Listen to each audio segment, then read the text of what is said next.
एक गुरुजी ने एक चेला बनाया। चेले भी बड़े अद्भुत होते हैं।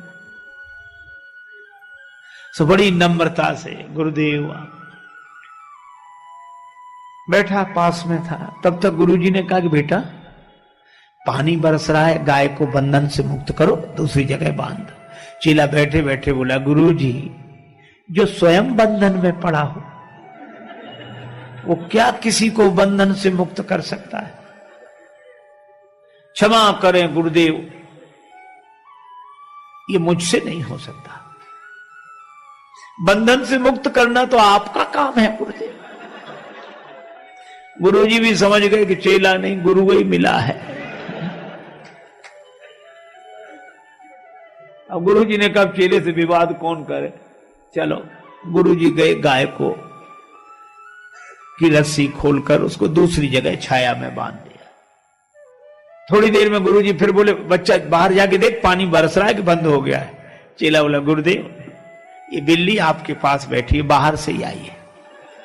आप तो इसके शरीर पर हाथ घुमाओ, शरीर गीला हो तो समझ लो पानी बरस रहा है, और शरीर सूखा हो तो समझ लो पानी बरसना बंद। गुरुजी फिर भी चुप रहे। अब रात को गुरुदेव को नींद ना आए, वो दिया जल रहा था। बोले बेटा ये दिया बुझा दे। चेला बोला, गुरुदेव अब रजाई में घुस गए, अब कौन निकले बाहर? आप तो एक काम करो, क्या रामायण की बात याद करो, मुंह दिए नयन कतों को नहीं। आप तो आंख बंद कर लो, दिया को बुझा ही समझो। गुरुजी ने दिया बुझाया और सवेरे सवेरे एक भगत आया लड्डू लेकर, महाराज भगवान को भोग लगाओ, आप भी पाओ, सबको पवाओ। गुरुजी ने भगवान को भोग लगाया, बाल भोग लेकर बोले, बच्चा प्रसाद लेगा? सो दौड़ा दौड़ा आया। बोले, गुरुदेव मैंने आपकी 3 आज्ञाएं नहीं मानी है, चौथी भी नहीं मानूंगा तो घोर पाप लगेगा। ये तो लाइए।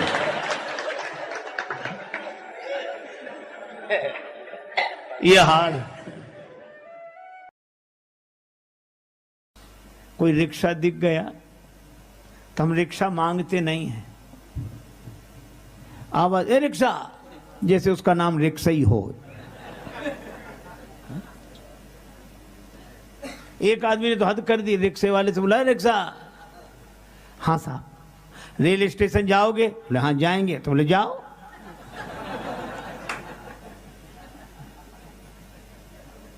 दो आदमी एक रिक्शे पर 2 घंटे बैठे, उतरकर उसे अठन्नी दे दी।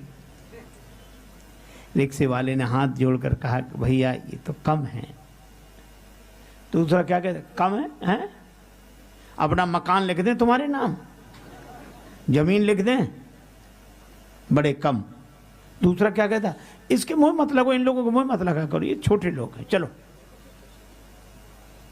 ये हमारा व्यवहार है और भगवान राम का व्यवहार। आज्ञा नहीं दी, नाव मांगी, मांगी नाव। हे केवट अपनी नाव ले आओ, हमें पार कर दो। और नाव जब मांगी तो केवट के आंखों में आंसू आ गए। केवट ने कहा कि श्रम का मूल्यांकन इतना जिसके मन में हो वो नर नहीं हो सकता, नर रूप में भगवान ही हो सकते हैं। कहा ही तुम्हारा मरम मैं जाना। भगवान नाव मांग रहे हैं, आंसू आ गए उसके। कहने लगा मैं आपका मर्म जान गया। भगवान ने नाव मांगी, केवट नहीं लाया, दूसरी तरफ ले गया। उधर नहीं, इधर ले आओ नाव। केवट बोला मैं आपके बारे में अच्छी तरह जानता हूं, नाव नहीं लाऊंगा। मैं आपके बारे में अच्छी तरह जानता हूं, आपको नाव की जरूरत है ही नहीं, यही जानता हूं। नाम अजामिल से खलकोट अपार नदी भव बूढ़त काढ़े। हे प्रभु आपका नाम तो भवसागर से पार कर देता है पापियों को। गंगा जी पार करने के लिए आपको नाव की कोई जरूरत नहीं है, मैं जानता हूं। पर भगवान कहते नाव ले आओ। केवट ने मन ही मन कहा कि प्रभु जनकपुर वाले आपको जनकपुर में रोक नहीं सके, आप जनकपुर से अयोध्या आ गए। अयोध्या वाले नहीं रोक सके, आप श्रृंगवेरपुर में आ गए। निखाद राज रोक नहीं सके, आप गंगा जी किनारे आ गए। और मैं भी अगर आपको पार कर दूं तो फिर मेरी क्या हिम्मत जो आपको रोक लूं। बड़े बड़े राजा आपको नहीं रोक सके तो भला मैं क्या रोक पाऊंगा। इसलिए मैंने निश्चय किया, ना नाव लाऊंगा ना पार करूंगा, अपने आप रुके रहोगे। एक आदमी गया बाजार, पत्नी ने कहा कि बाजार जा रहे तो कोई चीज खरीद लाना। ठीक है, पर पत्नी बोली ठग मत जाना, बाजार में ठग बैठे रहते हैं। वह यह शिक्षा लेकर घर से गया दुकानदार के पास। बरसात के दिन छाता पसंद आया। दुकानदार से कहा ये छाता कितने का दिया? दुकानदार बोला 20 रुपए का। सस्ते का जमाना था। छाता कितने का दिया? बोला 20 रुपए का। तो वो तो घर से पढ़कर आया था, बोला हम तो 10 रुपए देंगे। दुकानदार समझ गया कि ग्राहक बड़ा चतुर है, तो बोला अब तुमसे क्या मुनाफा लें, दाम के दाम में ले जाओ, 16 रुपए निकालो और ले जाओ। 16 रुपए में दोगे? हाँ। तो खरीदने वाला बोला फिर तुम 8 रुपए देंगे। दुकानदार ने समझा मजाक कर रहा है, कहा 12 रुपए में लेना है कि नहीं? ग्राहक बोला 6 रुपए देंगे। अरे भाई चलो 10 रुपए में ही ले जाओ, तो बोला 5 रुपए दूंगा। अंत में दुकानदार बोला कि 8 रुपए में लेना है, तो बोला 4 रुपए ले लो। तो दुकानदार झल्ला कर बोला कि मुफ्त क्यों नहीं ले जाते, दोगे तो 2 ले जाऊंगा।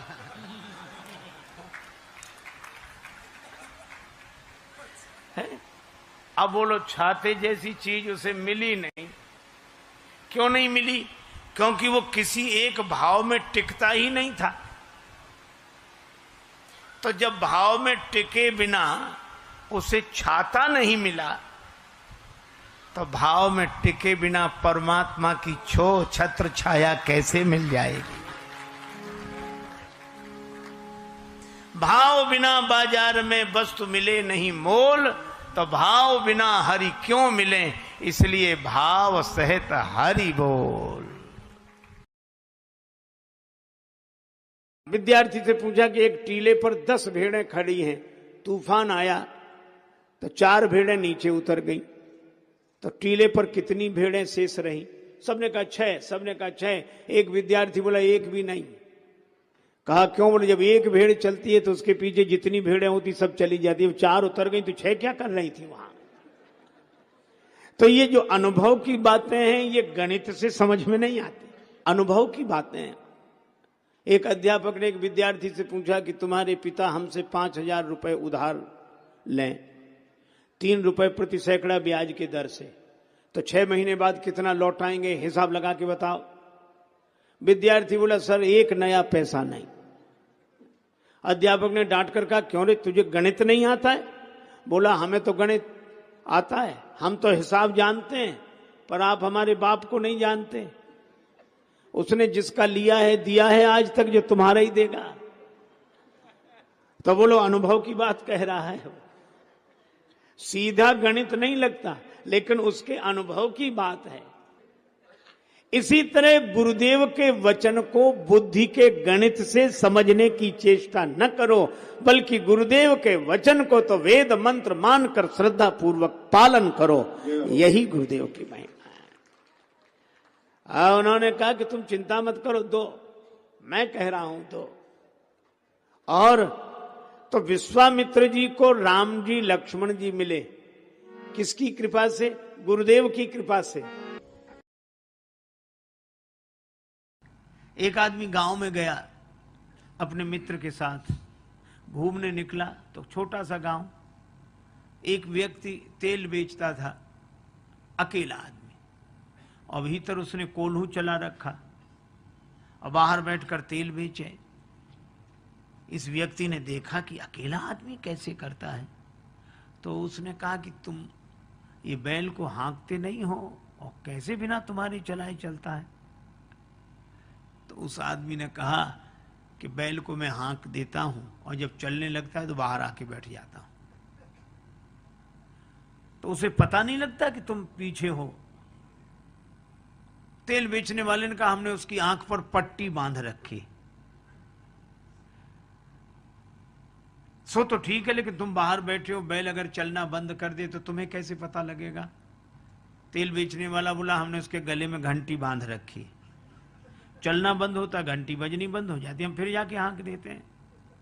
पर वो तार्किक मानने कोई तैयार नहीं। वो कहने लगा कि नहीं ये भी कोई बात नहीं हुई। कहा क्यों? कहा ऐसा भी तो हो सकता है कि बैल एक ही जगह खड़ा खड़ा गर्दन हिलाता रहे, एक ही जगह खड़ा खड़ा गर्दन हिलाता रहे तो भी तो घंटी बजेगी। तेल बेचने वाला हाथ जोड़ के बोला बाबूजी वह बैल है, आपकी तरह तार्किक नहीं है। ये तर्क वाले एक ही जगह खड़े खड़े गर्दन हिलाते हैं। अरे भाई भगवान की भक्ति का सुख लो, भगवान की भक्ति का आनंद लो। जनक जी जैसे ज्ञानी भी भगवान के भक्त हो गए। अच्छा देखो एक और अद्भुत बात मैं आपसे बताऊं, श्री जनक जी ज्ञानी हैं, ज्ञानाभिमानी नहीं है, और ज्ञानी के यहां भक्ति प्रकट हुई। श्री सीता जी, अच्छा भक्ति की क्या पहचान है कि भक्ति प्रकट हुई? का भक्ति के प्रकट होते ही वर्षा होने लगी, वर्षा ऋतु रघुपति भगति तुलसी साल सुदास। भक्ति के कारण वर्षा होती है। आहा, जिसे एक बार जीवन में प्रभु का प्यार मिलता है उसे बस आंसुओं के हार का उपहार मिलता है। न पूछो उस दिल की बेकली का हाल मत पूछो, न तन से प्राण जाते हैं न प्राणाधार मिलता है। भला किसको दिखाएं मर्ज की बढ़ती हुई मंजिल, न कोई वैद्य मिलता है न कुछ उपचार मिलता है, और दूर रहने पर भी न जाने क्या क्या बात होती है। हृदय के तार से जब उस हृदय का तार मिलता है और जहां कुछ छल छलाता अश्रु जल दिखलाई देता है, उसी मानस में हमें वह सांवला सरकार मिलता है।